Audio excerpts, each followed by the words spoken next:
بسم اللہ الرحمن الرحیم ان اللہ اشتری من المؤمنین انفسهم واموالهم بان لهم الجنہ. ایک صلوات پڑھتے ہیں محمد.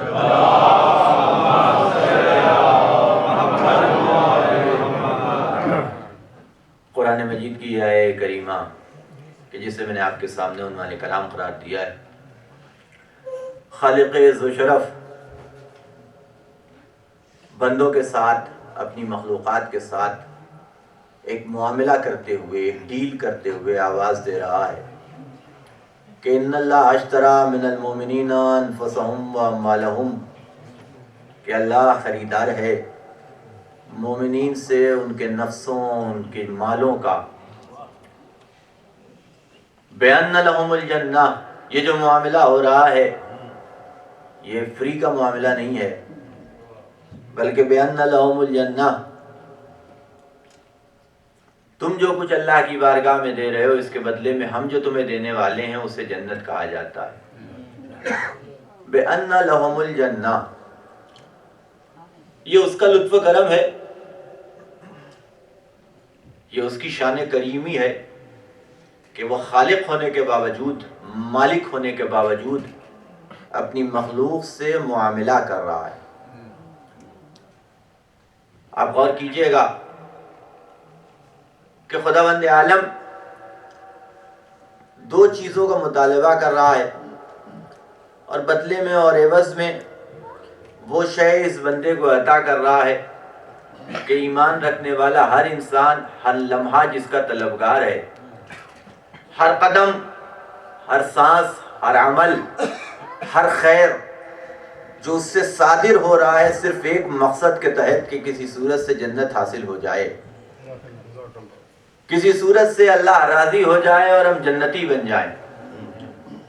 خداوند عالم اس بندے کی احتیاج، ضرورت کو سمجھتے ہوئے خود اپنی طرف سے پیشکش کر رہی ہے کہ جس کے تم طلبگار ہو وہ ہم تمہیں دینے کے لیے تیار ہیں، لیکن ہمارے اور تمہارے کے درمیان میں ایک معاملہ ہونا چاہیے، ایک ڈیل ہونی چاہیے. جنت چاہتے ہو تو ایسے ہی نہیں دوں گا، بلکہ اس کے بدلے میں ہمیں بھی کچھ چاہیے. وہ کیا ہے؟ کہا تمہارا نفس اور تمہارا مال، وہ بھی سب نہیں، ہمارا سابقہ تمہیں رہا ہے اور تم نے متعدد مقامات پہ ہمیں آزمایا ہے کہ ہم نے کبھی تم سے سب نہیں مانگا ہے، کچھ مانگا ہے. اور یہ بھی جانتے ہو کہ جب بھی تم سے کچھ لیا ہے تو بہت کچھ اس کے بدلے میں عطا کیا ہے. تو یہ سابقہ اس بات کا متقاضی ہے، یہ سابقہ ہمارا اس بات کا متقاضی ہے کہ تم ہمارے ساتھ اس ڈیل کو کرو. بِأَنَّ لَهُمُ الْجَنَّةِ. اب آپ غور کیجئے گا، عربی لٹریچر کے حوالے سے گفتگو کی جائے اور گرامر کے حوالے سے گفتگو کی جائے تو یہاں پہ جو لفظ بے ہے، بِأَنَّ لَهُمُ الْجَنَّةِ، یہ جو لفظ بے ہے اسے کہتے ہیں بائے ملکیت، یعنی اگر یہ معاملہ کرو گے تو ہم تمہیں جنت کا مالک بنا دیں گے. اب یہ اور بات ہے کہ اگر قرآن کی اس آیت پہ غور کیا جائے تو یہ اپرچونٹی اس وقت ہے نہیں تھی، ہر ایک کے ساتھ یہ معاملہ نہیں ہوا. ان اللہ اشتری من المؤمنین، اللہ خرید رہا ہے نہیں، اللہ خرید چکا، یعنی معاملہ ہو نہیں رہا ہے بلکہ یہ معاملہ ہو چکا، یہ ڈیل مکمل ہو چکی. ان اللہ اشتری من المؤمنین، مومنین سے یہ معاملہ ہوا، لیکن ہر مومن سے بھی نہیں، من المؤمنین. یہاں پہ من التبعیضیہ ہے، مومنین میں سے کچھ مومنین سے. من المؤمنین بِأَنَّ لَهُمُ الْجَنَّةِ، کیا معاملہ ہوا ہے کہ انہوں نے اپنے نفس و مال کو اللہ کی راہ میں بیچا ہے تو خداوند عالم نے انہیں جنت کا مالک بنا دیا. اب یہ جنت ان کی ملکیت ہو گئی. آیت ہے اور میں نے اس کی تلاوت کی کوشش کروں گا کہ کنٹینیو اسی کے حوالے سے جب تک آپ سنتے رہیں گے سناتا رہوں گا، ورنہ مجھے ایگزٹ لے کے دوسرے فری وے پہ آنے پہ ٹائم نہیں لگتا ہے. ایک صلوات پڑھتے ہیں محمد و آل محمد.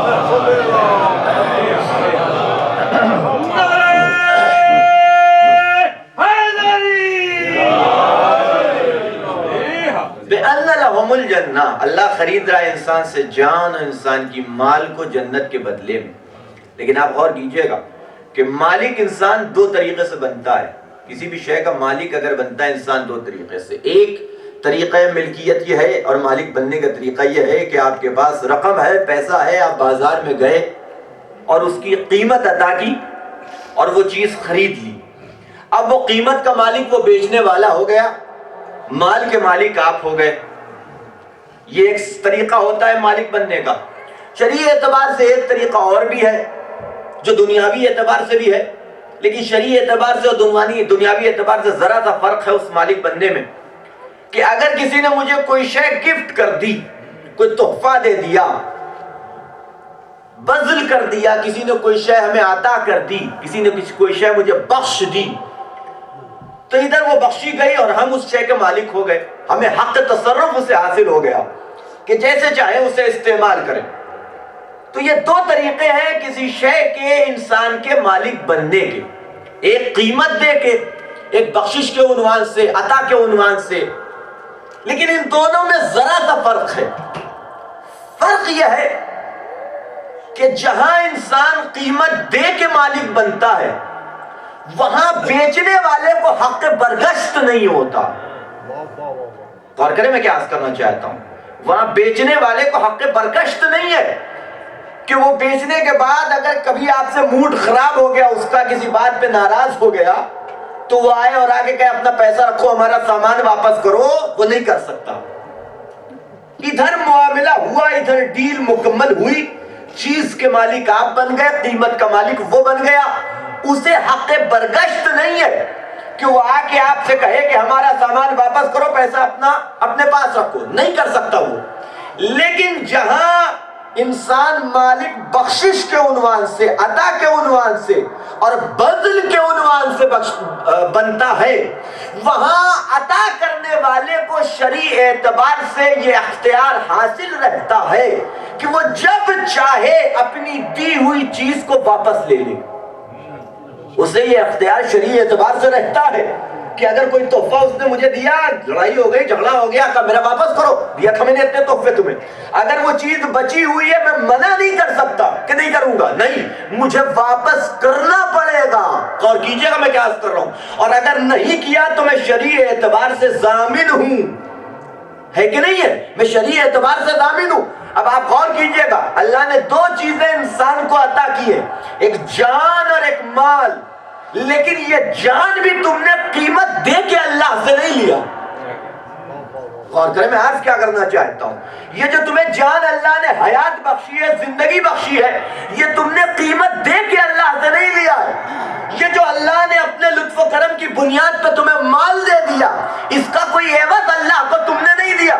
یہ اللہ نے جو کچھ دیا ہے اپنے لطف و کرم کی بنیاد پہ دیا ہے، تم نے قیمت نہیں ادا کی. یہی سبب ہے کہ جب چاہتا ہے اللہ جان واپس لے لیتا ہے، مال واپس لے لیتا ہے.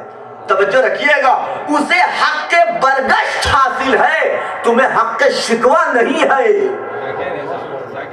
اور کیجئے گا میں کیا عرض کر رہا ہوں. اور اگر انسان نے جان کو قیمت دے کے حاصل کیا ہوتا تو خداوند عالم کو پوچھنا پڑتا اس کے بنائے ہوئے قانون کے تحت جان لینے سے پہلے. لیکن چونکہ اللہ نے یہ بخشا ہے، عطا کیا ہے، لہذا جیسے دیتا ہے ویسے ہی واپس بھی لے لیتا ہے.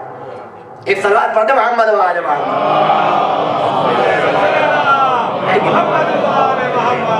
جیسے عطا کرتا ہے ویسے ہی واپس بھی لے لیتا. اب یہ اس کا لطف و کرم ہے کہ اس کی عطا کی ہوئی جان، اس کا عطا کی ہوئی مال، اب اگر وہ واپس بھی لے رہا ہے تو فری میں نہیں لے رہا ہے بلکہ قیمت عطا کر کے لے رہا ہے. یہ اس کا لطف و کرم نہیں ہے تو اور کیا. میں آ جاؤں اپنی منزل پہ کہ اللہ نے دو چیزوں کا مطالبہ کیا، ایک جان اور ایک مال، کہ اللہ کی راہ میں دھوکہ کے بدلے میں، جنت کے بدلے میں. اور کیجئے گا یہ دو چیزوں کا مطالبہ. لیکن کسی کو کچھ عطا کرنے اور دینے کا اور کسی کو گفٹ کرنے کا بھی طریقہ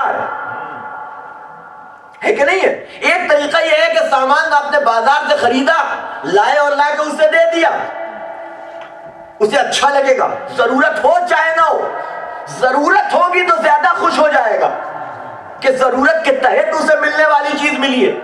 ضرورت نہیں بھی ہوگی تو بھی اس بات پہ خوش ہوگا کہ سامنے والے نے مجھے امپورٹنس دی، مجھے اس لائق سمجھا کہ وہ میرے کے آئے، دونوں اعتبار سے اسے خوشی حاصل ہوگی۔ ایک طریقہ یہ ہے، لیکن دوسرا طریقہ یہ ہے کہ اسی گفٹ کو، اسی تحفے کو ایسے ہی لے جا کے مت دیجئے، بلکہ خوبصورت سے پیک میں اسے پیک کروائیے، اچھا سا اسٹیکر اس کے اوپر لگائیے، اس کے اوپر اپنی وشز لکھیے، اور پھر لے جا کے سامنے والے کے خدمت میں اسے پیش کیجئے، تو اسے اور زیادہ اچھا لگے گا۔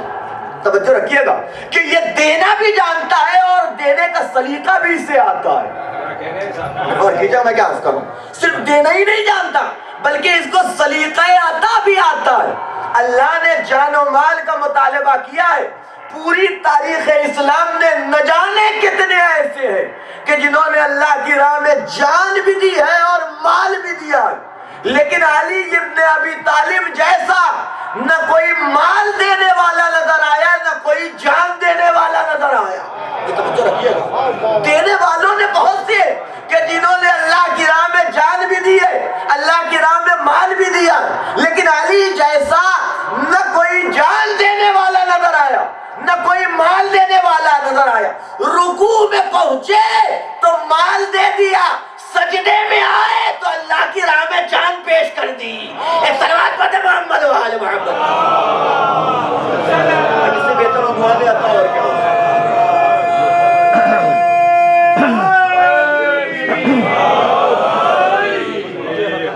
غور کیجئے گا، نہ جانے کتنے تاریخ میں مل جائیں گے کہ جنہوں نے اللہ کی راہ میں جان بھی دی ہے اور اللہ کی راہ میں مال بھی دیا، لیکن علی جیسا جان دینے والا، علی جیسا رکوع میں تم ایک وقت میں ایک عبادت کرتے ہو، تنہا علی ہے کہ جو ایک وقت میں دو عبادتیں کر رہا ہے، نماز بھی پڑھ رہا ہے، زکوٰۃ بھی دے رہا ہے۔ ایک صلوات پڑھتے محمد و آل محمد۔ یہ ہے عطا کرنے کا عنوان، جان دینے کا سلیقہ کہ ایسے ویسے جان نہیں دی، حالت سجدہ میں جان دی ہے۔ توجہ رکھیے گا، اللہ کی بارگاہ میں واپس کیا تو کس شان سے، کس عنوان سے کہ قدرت بھی جھوم اٹھی کہ ہاں اسے کہا جاتا ہے تحفہ، اسے کہتے ہیں جان دینے کا عنوان، اسے کہا جاتا ہے اللہ کی راہ میں مال پیش کرنے کا سلیقہ۔ ایک صلوات پڑھے محمد و آل محمد۔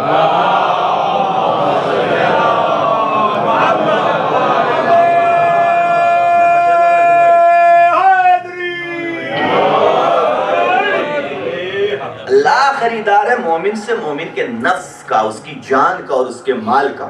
بِأَنَّ لَهُمُ الْجَنَّةَ، جنت کے بدلے میں، لیکن یہ بتا دیا گیا کہ یہ ہر ایک سے معاملہ نہیں ہو رہا ہے، بلکہ کوالٹی ان کی بیان کی گئی کہ جن کے ساتھ اللہ نے یہ معاملہ کیا ہے۔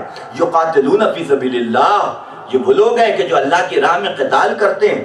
يَقْتُلُونَ فَيُقْتَلُونَ، یہ وہ ہیں کہ جو قتل کرتے بھی ہیں اور قتل ہو بھی جاتے ہیں۔ یہ لوگ وہ ہیں کہ جو قتل کرتے بھی ہیں اللہ کی راہ میں اور قتل ہو بھی جاتے ہیں۔ اور پھر اس کے بعد قدرت آواز دیتی ہے کہ یہی وہ لوگ ہیں کہ جن سے وعدہ انجیل میں بھی ہے، یہی وہ لوگ ہیں کہ جن سے وعدہ تورات میں بھی ہے۔ توجہ رکھیے گا، اب تورات و انجیل میں وعدہ کسی کافر سے خدا نہیں کر سکتا، جب بھی کرے گا کسی صاحب ایمان سے وعدہ ہوگا، کسی کافر سے نہیں ہو سکتا۔ اللہ خریدار ہے۔ اور کیجئے گا میں کیا کروں، انسان کے پورے اعضاء و جوارے، میں آگے اپنی منزل کے اوپر کہ انسان کے یہ پورے اعضاء و جوارے جو ایکسٹرنل جنہیں کہا جائے آرگنز کہا جاتا ہے، ہاتھ، پاؤں، آنکھ، ناک، کان، زبان، یہ ساری چیزیں یہ لیبر کی حیثیت رکھتی ہیں، یہ لیبر کی حیثیت رکھتی ہیں۔ یہ ذہن میں رہے کہ اللہ نے کس چیز کے بدلے میں دیا ہے انسان کو جنت، نفس کے بدلے میں، نفس کے بدلے میں۔ یہ ظاہری اعضاء و جوارے یہ سب کے سب ایک لیبر کی حیثیت رکھتے ہیں، اور بس کیا کہنے آپ آنکھوں سے دیکھتے ہیں، کانوں سے سنتے ہیں، زبان بولتی ہے، ہاتھ چلتے ہیں، پاؤں آگے بڑھتے ہیں، لیکن واقعیت ہے نہیں ایسی۔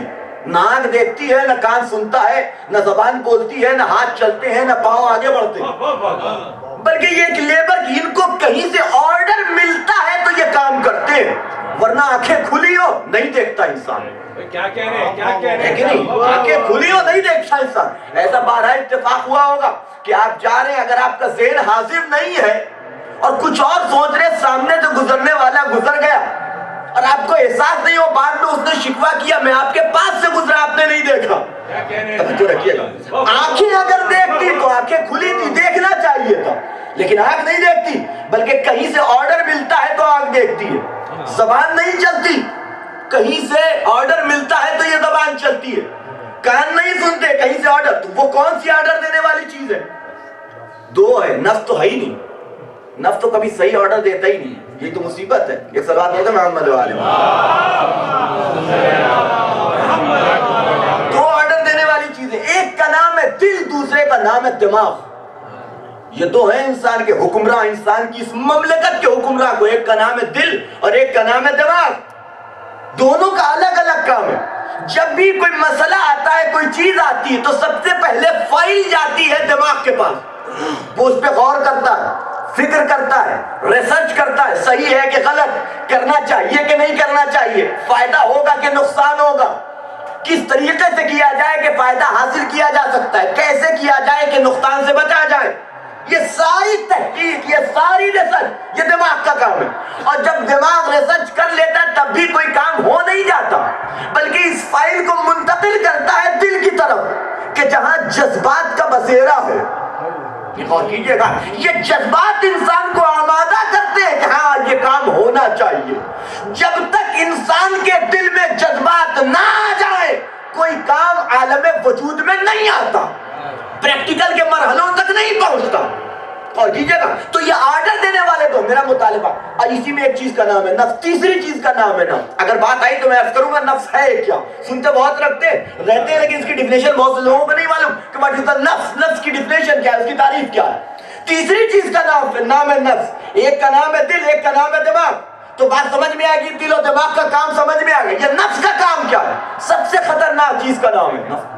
یہی نفس ہے کہ کبھی انسان کے دل میں شک پیدا کرتا ہے تو کبھی انسان کے دماغ کو بہکاتا ہے، یعنی اسی نفس کا کام ہے منافق والا۔ غور کیجئے گا میں کیا عرض کر رہا ہوں، ہے کہ نہیں ہے؟ میں قرآن کی آیت کی روشنی میں آپ کی خدمت میں عرض کر رہا ہوں۔ تو اب اگر اللہ کو خریدنا تھا جنت کے بدلے میں، معمولی شے کے بدلے میں، لیکن قیمت برابر کی ہونی چاہیے۔ یہ تو نہیں ہو سکتا نا کہ قیمت الگ الگ ہو جائے، چیز 1 لاکھ روپے کی اور آپ 10 روپے نہیں، برابر کی قیمت ہونی چاہیے۔ تو جنت کیا؟ لا یسمعون فیہا لغوا ولا تأثیما، جنت اس جگہ کا نام ہے، نہ کسی لغو بات کا تصور، نہ کسی گناہ کا تصور، اتنی پاک و پاکیزہ سے جنت۔ اور بھی کس چیز کے بدلے میں رہی ہے؟ نفس۔ قرآن کہہ رہا ہے ان النفس لامارۃ بالسوء، یہی نفس ہے کہ جو انسان کو گناہوں کی طرف لے جاتا ہے۔ اور کیجئے میں کیا عرض کر رہا ہوں، ہے کہ نہیں ہے؟ تو پھر کس شے کے بدلے میں رہی ہے؟ تو اگر خریدنا تھا تو یا تو دماغ کے بدلے میں خرید لیتا یا تو دل کے بدلے میں۔ چلیے دماغ ایسے دل کے بدلے میں خرید لیتا، بڑی امپورٹنٹ شے ہے انسان کے بدن میں کہ جسے دل کہا جاتا ہے، اسی کے بدلے میں خدا خرید لیتا۔ توجہ رکھیے گا، اللہ نے دل کے ساتھ معاملہ کیوں نہیں کیا؟ اور بڑی اچھی بات لکھی لکھنے والے نے، کہنے لگا بھائی دل کے ساتھ معاملہ اس لیے نہیں کیا کہ خداوند عالم نے اس دل کی نسبت، دل تمہارے سینے میں نسبت اپنی طرف دی ہے۔ غور کیجئے میں کہنا کیا چاہتا ہوں کہ دل تمہارے سینے میں نسبت اپنی طرف دی ہے، تو جو چیز پہلے سے اپنی ہو اسے خریدا نہیں جاتا، ہے کہ نہیں ہے؟ اور یہی سبب ہے اللہ دل کے حوالے سے کہتا ہے کہ دل تمہارے سینے میں ضرور ہے لیکن ہے ہمارا، لہذا ہماری اجازت کے بغیر کسی غیرے کی محبت دل میں آنی نہیں چاہیے۔ میں کیا برداشت نہیں کرتا یا میری محبت ہو یا میرے لوگوں کی محبت ہو، کوئی تیسرا نہیں آنا چاہیے دل کے حوالے سے۔ غور کیجئے گا، چونکہ نسبت اپنی طرف دی ہے کہ ٹھیک ہے تمہارے سینے میں، ٹھیک ہے تمہارے دل بدل میں یہ دل دھڑک رہا ہے لیکن ہے ہمارا، تو ہمارا ہے تو اختیار بھی ہمارا ہے، جس سے کہیں گے اس سے محبت کرنی پڑے گی، اپنی مرضی سے نہیں۔ غور کیجئے گا میں کیا عرض کر رہا ہوں، اپنی مرضی سے نہیں، لہذا دل کی نسبت اپنی طرف دی ہے، نفس کی نسبت کا انفسکم ان اللہ اشتری من المؤمنین انفسہم، ان کے نفسوں کا خریدار۔ یہ ان کے نفسوں کا بتا رہا ہے کہ ٹھیک ہے یہ اتنا گندا ہے کہ ہماری طرف سے اس کی نسبت دی نہیں جا سکتی، یہ تمہارا ہی ہے۔ غور کیجئے گا میں کیا عرض کر رہا ہوں، لہذا خرید رہا ہے۔ دوسری وجہ کہ اللہ نے اس دل کو وقف کر، دیکھیں کوئی شے انسان کی اپنی ہوتی ہے لیکن اس وقت تک جب تک کہ کسی کار خیر کے لیے وقف نہ کر دی جائے۔ آپ نے مکان بنوایا، آپ کا ہے، آپ کا پیسہ لگا، سب کچھ آپ کا ہے، لیکن اگر اس مکان کو بننے کے بعد آپ نے وقف کر دیا، مثال کے طور پہ مسجد، نام دے دیا مسجد، ادھر نام مسجد کا ہوا، ادھر وہ آپ کی ملکیت سے نکلا، ادھر وہ آپ کی ملکیت سے نکلا۔ خداوند عالم کہہ رہا ہے کہ ہم نے انسان کے نفس کو وقف کر دیا ہے محبت اہل بیت کے لیے، جو شے وقف ہو جاتی ہے نہ اسے بیچا جا سکتا ہے نہ اسے خریدا جا سکتا ہے. ایک صلوات پڑھیں محمد و آل محمد.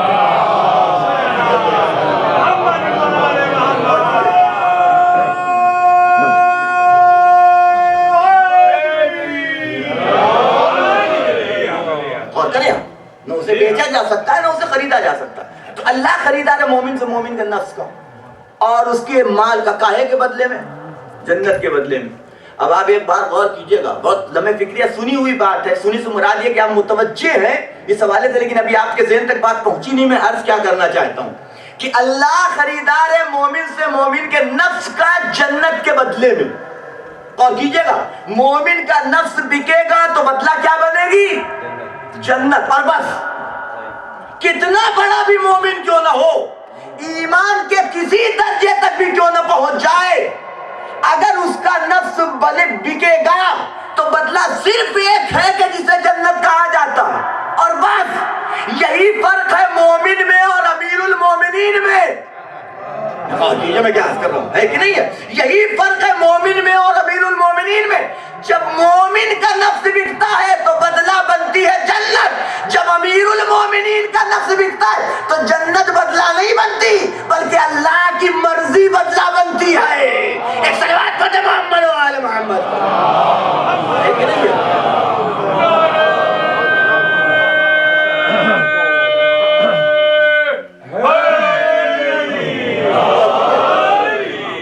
جب امیر المومنین کا نفس بکے گا,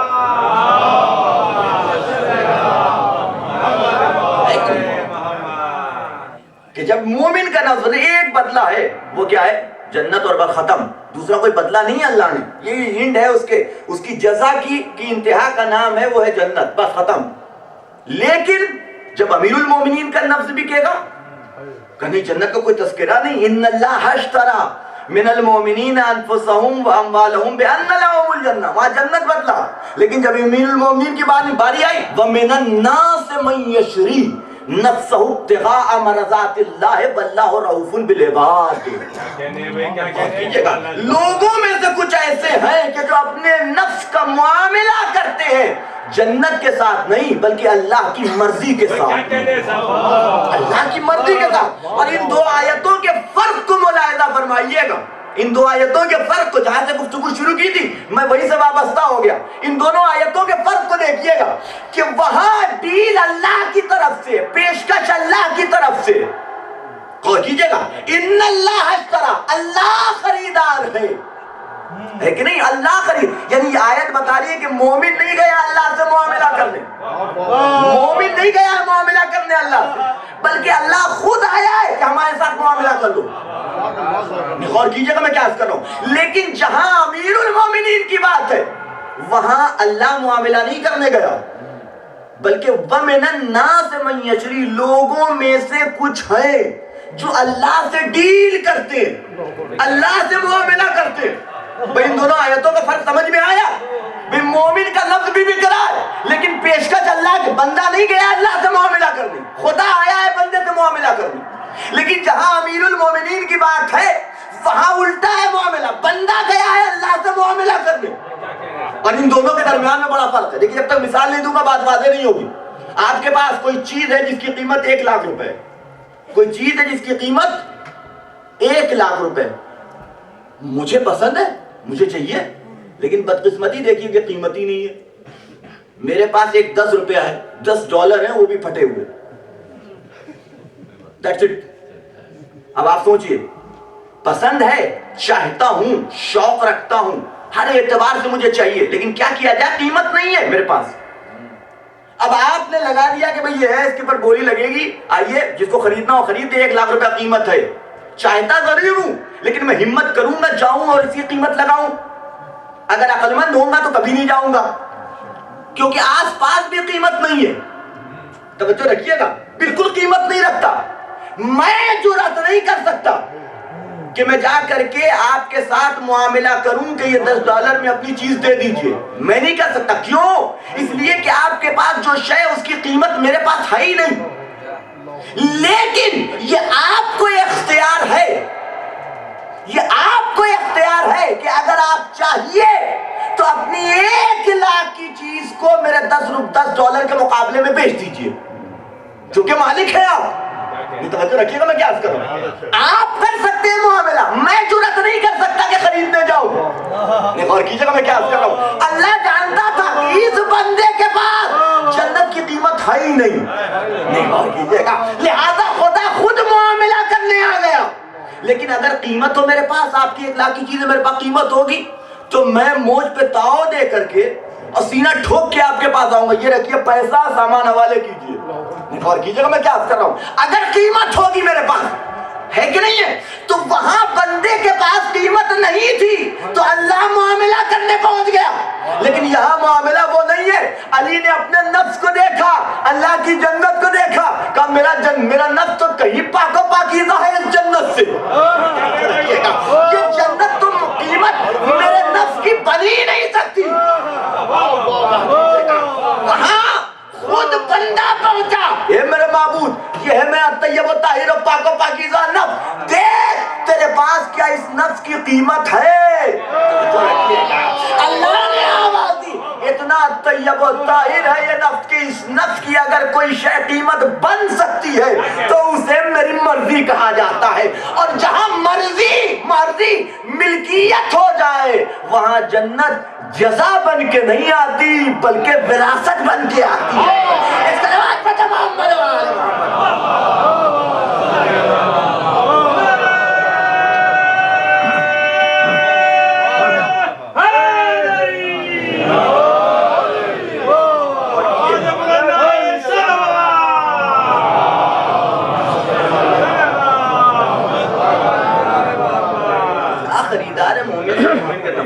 یہ فرق ہے دونوں کے درمیان میں، یہ فرق ہے دونوں کے درمیان۔ اب یہ اور بات ہے کہ آپ سوچئے گا، عجیب بات ہے، دیکھیے جو چیز روز ہوتی ہو وہ قابل ذکر نہیں ہوتی ہے، جو روز ہوتی ہو وہ قابل ذکر نہیں ہوتی، لیکن کوئی ایک ایسی چیز ہے کہ جو پہلی مرتبہ ہو جائے وہ قابل ذکر بن جاتی ہے، وہ قابل ذکر بن جاتی ہے۔ توجہ رکھیے گا، اتنی امپورٹنٹ ہو اس وقت جس چیز کی ضرورت، کہتے ہیں نا کہ وہ موقع کے اوپر ضرورت کے تحت کام امپورٹنس رکھتا ہے، جس وقت ضرورت ہو اس وقت، اور اللہ بھی یہی دیکھتا ہے، اللہ بھی یہی دیکھتا ہے کہ کس وقت ضرورت تھی اور تم نے وہ عمل انجام دیا، اور اسی کی جزا ہے، اور وہ ایک عمل بھی کافی ہے تمہاری عاقبت اور دنیا کو سنوارنے کے لیے۔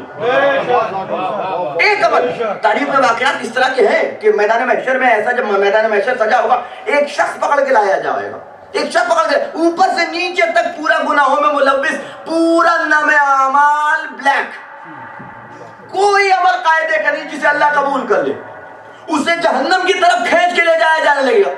ایک مکھی اڑتی ہوئی اس وقت آئے گی، ایک مکھی، کہ میرے معبود پورا اس کا نام اعمال سیاہ نہیں ہے، ایک عمل ہے، ایک عمل ہے۔ کہ وہ کون سا عمل؟ کہ ایک دن میں پیاسی تھی، ایک دن میں پیاسی تھی، میں نے دیکھا کہ یہ شخص لکھ رہا ہے اور اس کی پین کی نوک کے اوپر تھوڑی سی روشنائی لگی ہوئی تھی، میں نے کہا پانی مجھے نہیں مل رہا تھا، میں آ کے اس کے پین کی نوک کے اوپر بیٹھ گئی کہ روشنائی کو پی کے اپنی پیاس بجھا سکوں۔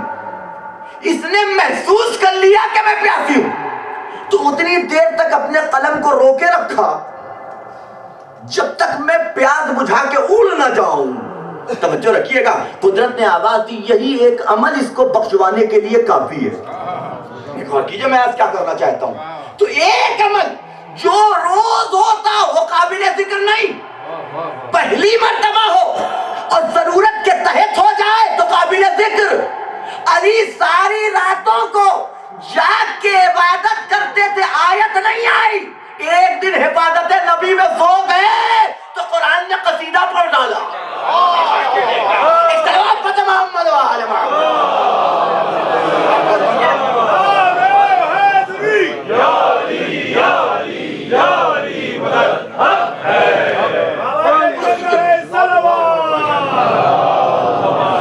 ضرورت کے تحت عمل، ایک رات میں ہزار تکبیروں کی آوازیں سننے والے ہیں، اتنی عبادت، لیکن اس کے باوجود کوئی آیت نے نازل ہو کے قصیدہ نہیں پڑھا۔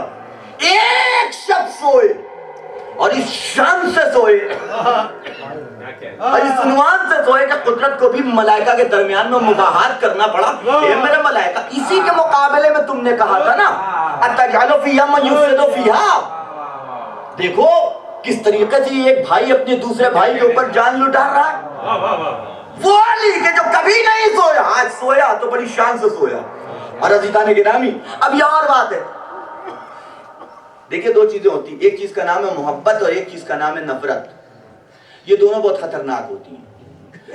محبت ہو جائے دونوں صورتوں میں انسان اندھا اور بہرا ہو جاتا ہے. اندھا دونوں صورتوں میں, دونوں کنڈیشن میں.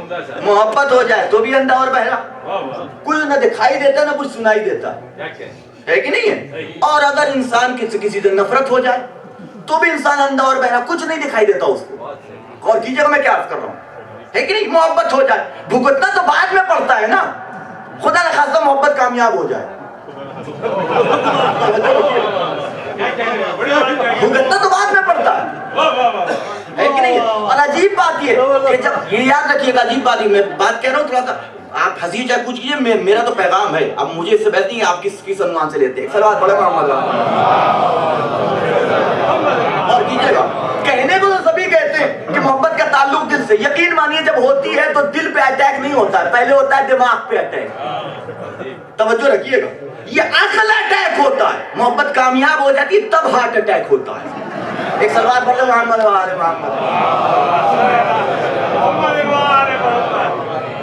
ہے کہ نہیں. یہ محبت ہو چاہے نفرت ہو, دونوں کو عنوان ہے کہ اندھا اور بہرا, اندھا اور بہرا. اب تاریخ آپ پڑھتے رہتے ہیں. میں دیکھیے جو جہاں لانا چاہتا ہوں وہ ایک امپورٹنٹ, یہ ایک فضائل کی بات ہے اور اہل بیت کی مرثیہ ہے جو میں سنانا چاہتا ہوں. یہ اہل بیت کا مرثیہ ہے. پڑھتے رہتے ہیں. قیس اور لیلہ کا واقعہ بھی, جسے مجنون لیلہ و مجنون کہا جاتا ہے, اس کا واقعہ بھی آپ کی نگاہوں کے سامنے ہو گئی. سنتے ہیں, اور جو میں نے پڑھا بھی ہے کہ وہ بالکل صورت شکل کی اچھی نہیں تھی, بالکل صورت شکل کی اچھی نہیں تھی. کسی نے اس سے کہا بھی کہ لیکن تمہیں کیا نظر آیا, نہ صورت نہ شکل, تمہیں کیا نظر آیا کہ اس کی محبت میں دیوانے ہو گئے.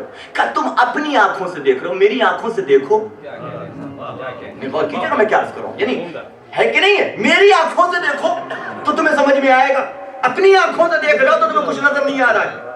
تو ہے بھی کہ الحب کالشیء یعمی ویصم, کہ کسی بھی شے کی محبت انسان کو اندھا بھی کر دیتی ہے اور بہرا بھی کر دیتی ہے. اور یہی حال نفرت کا بھی ہے. محبت ہو جائے تو لاکھ برائی کیا کہ جو اسے اچھی چیزوں کے علاوہ کچھ اور نظر نہیں آتا. یہی حال نفرت کا بھی ہے کہ اگر نفرت ہو گئی, کسی سے بغض ہو گیا, تو اسے اچھی کوئی چیز اسے لگتی ہی نہیں. آپ کوئی اچھائی بھی بیان کیجئے گا, وہ اس میں بھی کیڑے نکالتا ہوا نظر آئے گا, اس میں بھی عیب کر دکھاتا ہوا نظر آئے گا. کسی سے بھی بڑے بہت دیکھو کتنی محنت سے کام کر رہے ہیں, اب پسند نہیں ہے چونکہ آدمی, تو کبھی نہیں کہے گا ہاں ٹھیک کہہ رہے ہو, بلکہ یہی کہے گا اما وہ دکھاوا ہے, شو آف ہے. توجہ رکھیے, اما دکھاوا یہ آپ کو پتا کیسے چلا؟ جب تک زبان سے کہے نہیں یا آپ دل کی بات جانیے نہیں. اس نے زبان سے کہا نہیں اور دل کو پڑھنا آپ کو آتا نہیں ہے, تو پتا کیسے چلا آپ کو؟ غور کیجئے میں کیا عرض کرنا چاہتا ہوں, ہے کہ نہیں ہے. کوئی بھی اچھی چیز, علی بستر رسول پہ سوئے, اتنے سکون کی نیند کہ تاریخ نے لکھا, خدا نے قصیدہ پڑھا, وَمِنَ النَّاسِ مَن يَشْرِي نَفْسَهُ ابْتِغَاءَ مَرْضَاتِ اللَّهِ وَاللَّهُ رَءُوفٌ بِالْعِبَادِ. جو چاہنے والے تھے خوش ہو گئے, جو نفرت کرنے والے تھے کہنے کہ اس میں علی کا کون سا کمال. غور کیجئے میں کیا عرض کر رہا ہوں. جنہیں پسند نہیں تھی ذات علی, انہوں نے کہا اس میں علی کا کون سا کمال.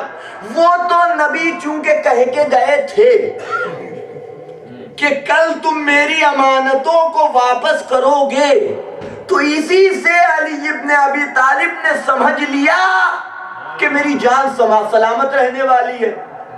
غور کیجئے گا میں کیا عرض کر رہا ہوں. دیکھیں حقیقت چھپائی جائے نا, لیکن حقیقت کے بارے میں کہتے ہیں نا کہ یہ مشک و عنبر سے زیادہ خوشبودہ. ایک عیب, ایک حسن کو چھپانے کی کوشش کرتا ہے انسان, دوسرا حسن اور زیادہ ظاہر ہو جاتا ہے. غور کیجئے گا کہ اس میں علی کا کمال نہیں ہے. وہ تو چونکہ نبی نے کہہ دیا تھا کہ کل تمہیں میری امانتوں کو واپس کرنا ہے, اسی سے علی نے سمجھ لیا کہ میری جان محفوظ رہنے والی ہے, لہذا بڑی سکون کی نیند سوئے. یہ توجہ رکھیے گا, اور کیجئے گا میں کیا عرض کر رہا ہوں. لہذا کہ ایک بات تو ثابت ہو گئی کہ نبی نے یہ نہیں کہا تھا کہ تمہاری جان سلامت رہنے والی ہے, بس اتنا کہا تھا کہ تم کل میری امانتوں کو واپس کرو وہی سے اندازہ کر لیا علی نے کہ میری جان محفوظ. تو یہ تو بتاؤ کہ قول نبی پہ ایمان کس کو تھا؟ ہے کہ نہیں ہے؟ یہ ایمان کی اعلیٰ ترین منزل ہے کہ نہیں نبی کے اوپر؟ یہ تو بتاؤ قول نبی پہ ایمان کس کو تھا کہ نبی کے اتنے سے کہنے سے انہوں نے یقین کر لیا کہ کل مجھے امانتیں واپس کرنی ہے تو میں زندہ رہنے والا ہوں. غور کیجیے میں کیا کر رہا ہوں. ہر حسن عیب کے ذریعے سے پہچانا جاتا ہے. غور کیجیے گا. اسی شب ہجرت نے 2 واقعے بیان کیے. اسی واقعے کو ذرا سا فارورڈ کر کے غار ہرا تک لے آؤ, غار ثور تک لے آؤ. یہاں نبی نے نہیں کہا کہ جان سلامت ہے, صرف اتنا کہا کہ کل تمہیں میری امانتوں کو واپس کرنا ہے. علی نے سمجھ لیا کہ کل میری جان محفوظ رہنے والی ہے, لہذا سکون سے سوئے.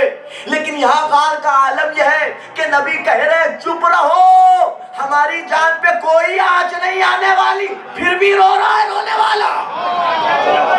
ایک صلوات پڑھتے محمد و آل محمد پر. بات کو سمجھا جاتا ہے. یہاں نبی کہہ رہے ہیں کہ کچھ نہیں ہونے والا, ہماری جان محفوظ ہے, ہمارا محافظ اللہ ہے, اور اس کے باوجود گریا. اب غور کیجئے گا میں کیا کر رہا ہوں. ایک چیز کہلاتا ہے رفوگر. You know رفوگر؟ خالی کپڑے میں نہیں ہوتی, بات میں بھی ہوتی ہے. اور کپڑے والا تھوڑا سا آسان ہے, حالانکہ وہی بڑا باریک کام ہے, لیکن بات والا بہت. جو بادشاہ, جو بڑے بڑے حکمراں ہوتے تھے تو اپنے یہاں جہاں مصاحبین میں سے ایک رفوگر کو بھی رکھتے تھے. وہ کچھ بھی بول دے, کچھ بھی بول دے, اب اس کو صحیح ثابت کرنا یہ رفوگر کا کمال ہے. وہ بس اس کو صحیح ثابت کرنا, لہذا وہ کہیں نہ کہیں سے گھما پھرا کے یہ ثابت ہے. نہیں, آپ کہنے کا مطلب نہیں سمجھے, ان کے کہنے کا مطلب یہ تھا.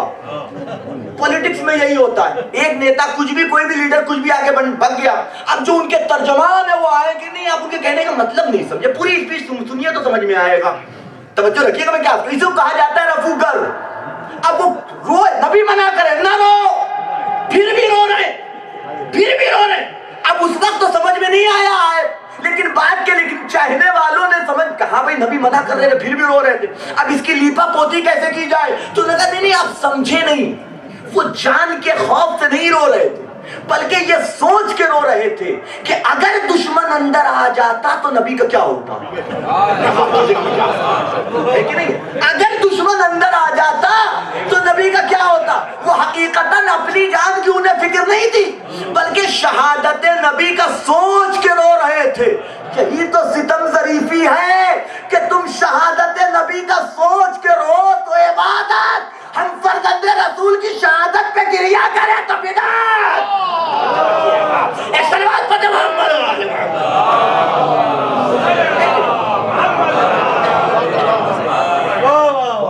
ایسا اہتمام خدا نے کیا. دیکھو یہ نفس کوئی معمولی نفس نہیں ہے. بس میں نے گفتگو اپنی سمیٹ دیا. ماشاءاللہ سے کافی لمبا سفر ہے, حالانکہ ممبر پہ میں دکھڑے سنانے کا عادی نہیں ہوں. بہت 7-8 گھنٹے کا 1 گھنٹہ اور ہوتا تو میں لندن پہنچ سکتا تھا, اتنا لمبا ماشاءاللہ سفر کر کے پہنچا ہوں. لہٰذا اپنی گفتگو میں نے سمیٹا, انشاءاللہ کل سے گفتگو آپ کی خدمت میں عرض کروں گا. تو یہ ہے کہ یہ ہے نفس کہ جس کا معاملہ خداوند عالم نے اپنی مرضی سے کیا ہے, اپنی رضا سے کیا ہے. اتنا طیب و طاہر, اتنا پاک و پاکیزہ ہے نفس. اور آپ غور کیجئے گا کہ یہ بھی کمال تھا کہ نفس طیب و طاہر تھا, رہا آخر تک. لیکن کہیں پہ بھی علی ابن ابی طالب نے اپنی کامیابی کا کلمہ نہیں پڑھا, کہیں بھی علی ابن ابی طالب نے اپنے کامیابی کا اعلان نہیں کیا. لیکن جب مسجد کوفہ میں سر پہ ضربت لگی ہے تو علی ابن ابی طالب نے اپنی کامیابی کا اعلان کیا, فزت برب الکعبہ, رب کعبہ کی قسم آج علی کامیاب ہو گیا. کہ جس عنوان سے اللہ نے اسے پیش کیا تھا, میں نے اس سے زیادہ طیب و طاہر رکھ کر کے, بنا کر کے اللہ کی بارگاہ میں دوبارہ واپس کر دیا. یہ عنوان ہے کہ فزت برب الکعبہ, آج رب کعبہ کی قسم آج علی کامیاب ہو گیا. سر پہ ضربت لگی. توجہ رکھیے گا, اتنا طیب و طاہر تھا علی ابن ابی طالب کا نفس, اتنا پاک و پاکیزہ بنایا کہ مورخین نے لکھا کہ واقعاً حق تھا علی کو اپنی کامیابی کا اعلان کرنے کا، اتنا طیب و طاہر نفس تھا. لیکن عزیزان گرامی، یہاں اپنی نفس کی طیب و طاہر اور پاکیزگی کا اعلان علی کر رہے ہیں، لیکن ایک جانے والا ایسا بھی ہے کہ جس کی نفس کی طہارت کا اعلان خدا نے کیا. جس کی نفس کی طہارت کا اعلان خدا نے کیا. یا ایتھا النفس المطمئنہ، اے نفس مطمئنہ پلٹ اپنے رب کی طرف. نفس مطمئنہ، کبھی بات آئے گی تو آپ کی خدمت میں اس حوالے سے عرض کروں گا کہ اے نفس مطمئنہ پلٹ اپنے رب کی طرف. ہاں عزیزان گرامی، کل چہلم تھا امام حسین کا، اور آپ چہلم امام حسین بڑی شان سے منایا ہوگا، پوری دنیا میں منایا گیا. چاہنے والے، گریہ کرنے والے، آنسو بہانے والے. لیکن سن 60 ہجری میں کیا عالم تھا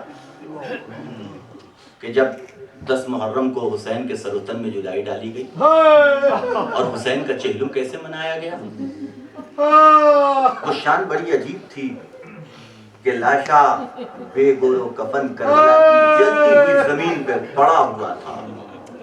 نہ کوئی رونے والا، نہ کوئی آنسو بہانے والا، نہ کوئی ماتم کرنے والا. نہیں، میں نے غلط کہا.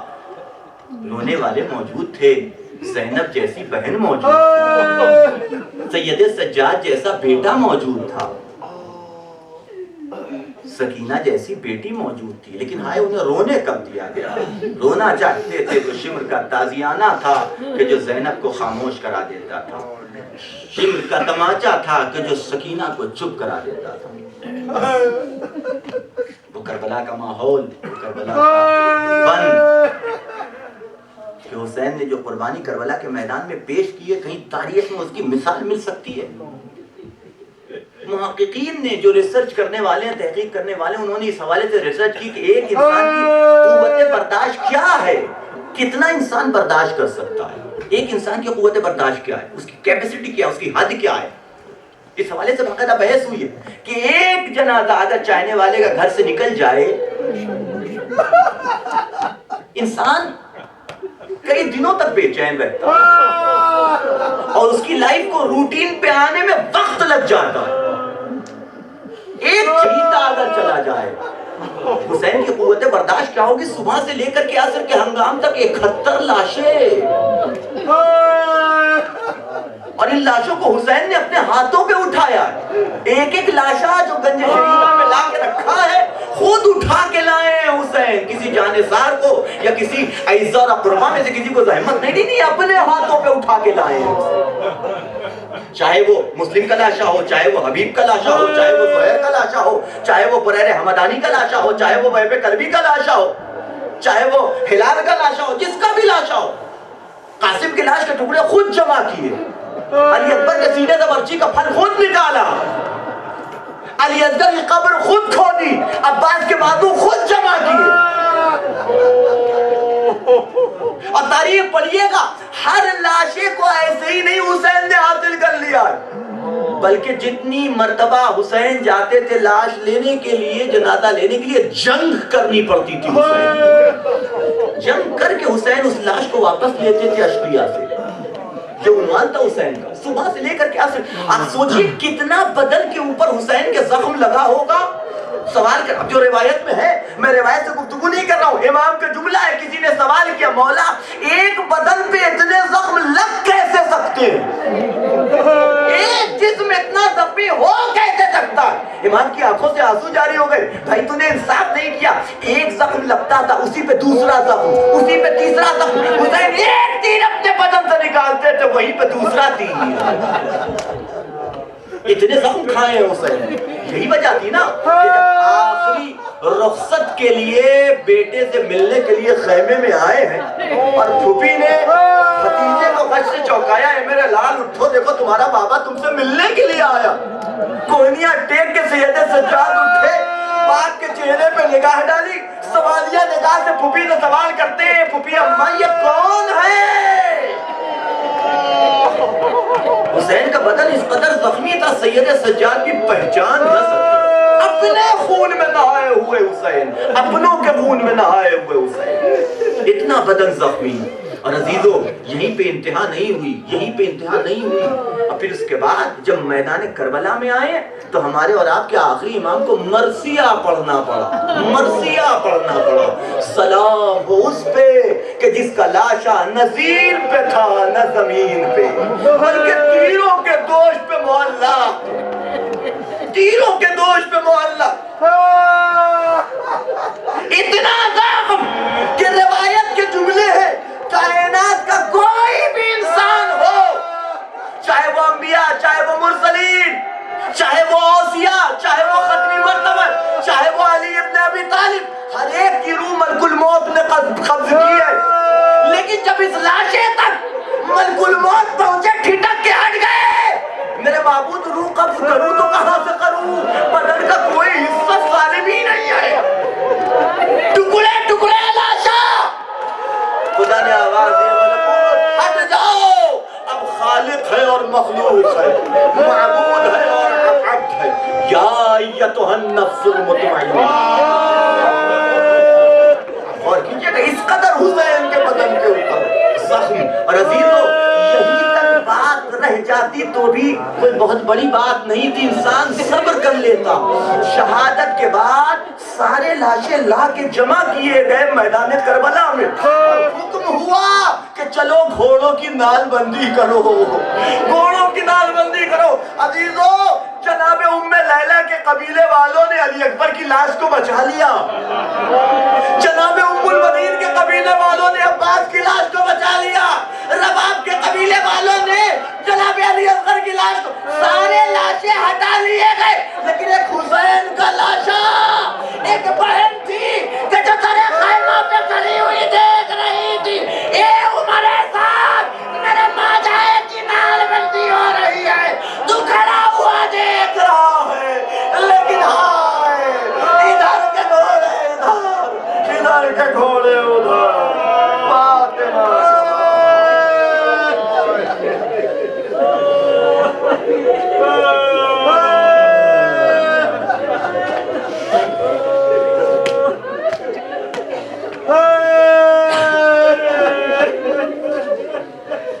اِنَّا لِلَّهِ وَإِنَّا إِلَيْهِ رَاجِعُونَ. فَسَيَعْلَمُ الَّذِينَ ظَلَمُوا أَيَّ مُنقَلِبٍ يَنقَلِبُونَ. اللهم بحق محمد وأنت المحمود، وبحق علي وأنت الأعلى، وبحق فاطمة وأنت فاطر السماوات، وبحق الحسن وأنت المحسن، وبحق الحسين وأنت قديم الإحسان، وبحق أئمة التسعة الطاهرين من ذرية حسين عليه السلام. ربنا تقبل منا إنك أنت السميع العليم. ربنا آتنا في الدنيا حسنة وفي الآخرة حسنة وقنا عذاب النار. حضرات ایک مرتبہ سورہ فاتحہ اور 3 مرتبہ سورہ اخلاص کی تلاوت فرما کر بادشاہ حسین صاحب ابن یعقوب حسین صاحب، ام رباب بنت سید علی نواب رضوی، بدر جہاں بنت سید الطاف حسین زیدی، میر سجاد علی نقوی ابن اصغر علی نقوی، نواب بیگم بنت اصغر علی، خیر النساء بیگم، میر باقر علی نقوی ابن سجاد علی نقوی صاحب کی روح کو ہدیہ